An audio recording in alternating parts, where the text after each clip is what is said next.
If you're thinking about installing the iOS 27 public beta right now, you need to stop and hear this first, because Mark Gurman just confirmed exactly what we were all afraid of. Cupertino just dropped the public beta wall, so anyone with a compatible iPhone can head over to beta.apple.com and grab it right now without a developer account. But you're playing with fire if you put this on your daily driver. I know it is tempting. You just flip that little toggle in your settings, the download starts, and you feel like you're living in the future. But trust me, as incredibly stable as this specific beta feels right now, Ming-Chi reported last week that TSMC 3 nanometers yields are causing some massive thermal throttling behind the scenes, especially when your phone is trying to index all the new machine learning features. Back up your data. Do not say I did not warn you. Now, if you're brave enough to actually install this, let's talk about the 10 things you absolutely need to try first, starting with something that has been driving the Apple ecosystem absolutely crazy for an entire year. Apple finally caved and gave us the liquid glass slider. They took that heavily debated translucent UI from last year and threw a full dial right into the settings menu. You can drag it from totally clear to almost solid, just dialing in exactly what makes your eyes happy. DG Times actually hinted at this a few months back, noting that Apple was tweaking the display driver algorithms to handle variable opacity without killing your battery life. It literally takes 30 seconds to change and completely transforms how the OS feels. Then we have to talk about the absolute behemoth in the room, Siri AI. Wait, really? Did Apple actually fix Siri? I will believe it when I see it consistently. But this is the completely rebuilt Apple Intelligence-powered assistant. The idea here is that it operates across multiple layers at once. It pulls your personal context, scrapes broader web knowledge, takes actual physical actions inside your apps, and knows what is actively sitting on your screen. You even get a dedicated Siri app now, so your conversations sync from your iPhone to your iPad to your Mac. But here is the massive catch. You're going to be waiting. There was a wait list for the initial developer beta, and Mac-Attacker leaked that Apple server farms are struggling with the load, so expect a wait list here too. Once you are in, your phone needs to fully index your entire life. It scans your messages, emails, and photos to build that personal context. When it finally finishes, try asking it to find a specific parking photo or turn a random messy email into a perfectly formatted calendar event without ever leaving the Mail app. Just keep in mind they are rolling this out in English first, and the EU is totally left out at launch thanks to regulatory headaches. I guess the Apple tax now includes a wait time. What do you guys actually think about Apple Intelligence? Are you actually going to use it, or is Siri forever doomed to be a glorified egg timer? Let me know down in the comments. Moving on to number 3, we stay right in Siri territory with something you can mess with immediately. Voice controls. You can now adjust Siri's speaking pace and expressiveness. If the assistant always sounded way too robotic or fast, you dial in. You can make it incredibly expressive but talk extremely slow, or super fast but totally flat. The choice is yours.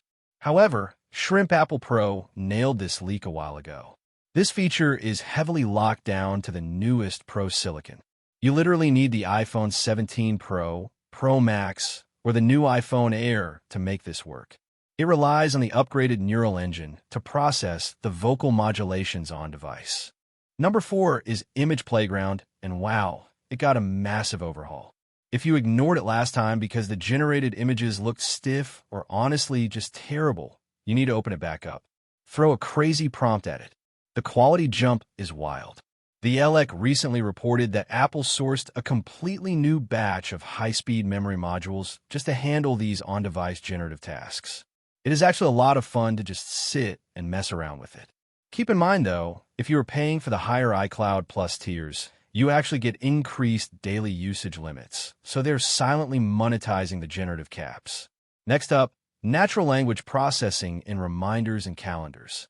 You just type something, like grab groceries at 6 p.m. tonight, and the software instantly rips the time and context out to build the reminder. Reminders will grab the date, time, and location instantly. Calendar does a slightly less automated version of this. It handles the time perfectly, but you still have to manually tap the date suggestion floating above your keyboard. It feels a little clunky, but it is infinitely better than spinning those massive digital date wheels. Number 6 is a tiny quality of life fix that I am absolutely obsessed with. Separate volume for your alarms independent of your ringer. Finally, before this, you would turn your ringer down at night so group chats would not blast you awake, and then you would accidentally sleep right through your incredibly quiet alarm. Now, you set the alarm volume once in your sound settings, and it stays locked exactly there, completely ignoring your notification volume. Number 7 tackles Safari tab organization. Apple totally cleaned up how tabs are grouped and sorted. If you are that person hoarding 4,000 open tabs and you can never find one you need, this is built for you. Safari automatically dumps them into smart categories and sections, so you're not infinitely scrolling. It aggressively manages memory too, putting those old tabs to sleep so your phone does not melt. Number 8 is our last iPhone-specific drop, and it is star ratings and photos. Sounds basic, right? But if you shoot a massive burst of photos and want a fast way to flag the keepers, this is a lifesaver. You just long press a shot, slap a star rating on it, and pull up your curated best stuff later without having to manually build 10 different albums. Switching gears to the iPad, because iPadOS 17 shares most of this, but has 2 crazy hardware-specific features. Number 9 is visual intelligence tied directly to the Apple Pencil. Ming-Chi talked about this seamless integration months ago.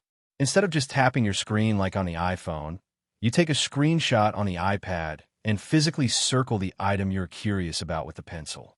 Circle a landmark, a plant, a weird pair of shoes, and Siri identifies it instantly. Holding the pencil makes this feel like a natural extension of your hand, rather than a clunky software tool. Finally, number 10 is the handwritten notes feature. And honestly, if you live inside the Notes app, this is the first thing you need to test. Siri now takes action on your actual handwriting. It reads your messy scribbles instead of treating them like a static drawing. Ross Young noted that the touch sampling rate on the newer iPad screens specifically feeds better data into this handwriting recognition engine. You could take a disaster of a lecture note page and have the OS instantly convert it into a perfectly structured, clean study guide. It is absolute magic for students and professionals.